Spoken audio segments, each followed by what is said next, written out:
Il manque de financement, c'est rare, il n'y en a même pas. Il n'y en a même pas. Et beaucoup de financements qui arrivent ici, soit c'est des financements pour la santé, voilà, et puis voilà, il faut manger à sa faim et puis c'est fini. Et il y a cette barrière administrative.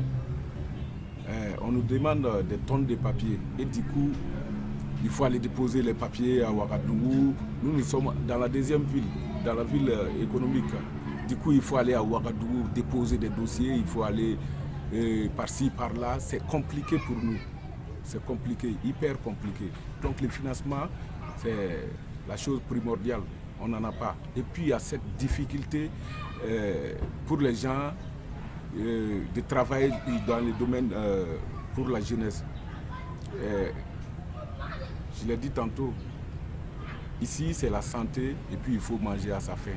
Penso che a volte la maggiore difficoltà da incontrare nell'andare a richiedere finanziamenti, soprattutto a aziende private, sia quella della diffidenza nel progetto in sé. A volte si pensa che sia magari una fregatura o che ci sia un inganno dietro, e quindi l'importante è spesso riuscire a far trasmettere, far conoscere bene alle persone a cui chiedi il finanziamento che cosa effettivamente loro vanno a sostenere. Myślę, że takimi barierami może być rzeczywiście brak płynności danego podmiotu. Często organizacje żyją z projektu na projekt. Nieraz brakuje dodatkowych źródeł finansowania. Problemem, który nas też dotyka, jest to, że nie mamy środków finansowych na wszystkie działania, jakie realizujemy. A z kolei musimy je gdzieś dodatkowo pozyskiwać. To też nieraz wydłuża czas. Problemem są, no tak, są jakieś bariery formalne, administracyjne, które wprowadzają jakieś dodatkowe terminy obostrzenia. Jeżeli coś się nie zapłaci w danym terminie, to być może w przyszłości takiej dotacji już nie będzie można uzyskać. Problem jest też w tym, żeby kontrolować, jeżeli realizuje się wiele działań, wiele projektów, wydatkowanie środków finansowych w odpowiednim czasie i w odpowiedni sposób to też trzeba zaplanować. I też, żeby te środki wydatkować zgodnie z kosztorysem danego projektu, bo to też jest przesłanka między innymi do tego, aby zwracać środki finansowe albo w części, albo nawet w całości, jeżeli one są źle wydatkowane. La più grande difficoltà è appunto dal punto di vista burocratico, perché nel momento in cui si chiede finanziamenti agli enti pubblici, i finanziamenti passano attraverso un pezzo di carta. Secondo me i progetti devono essere spiegati dalle persone che fanno il progetto, per far capire quanto l'associazione ci tiene a questo progetto qua. Questo a livello locale lo si può fare perché chi amministra a livello locale conosce il territorio.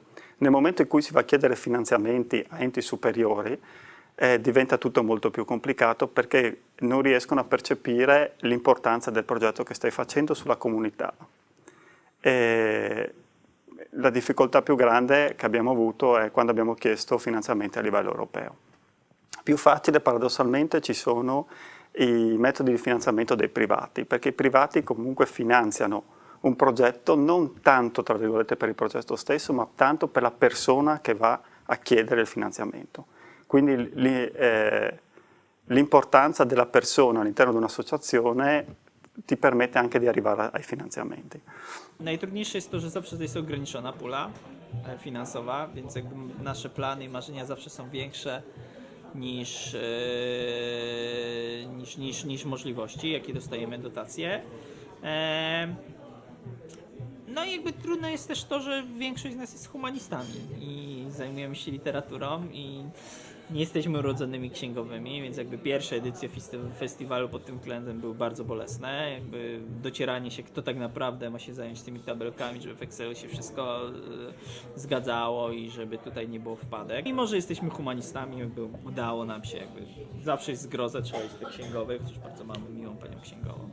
Ale to nie jesteśmy stworzeni może do tego, ale mimo tego źle dajemy radę.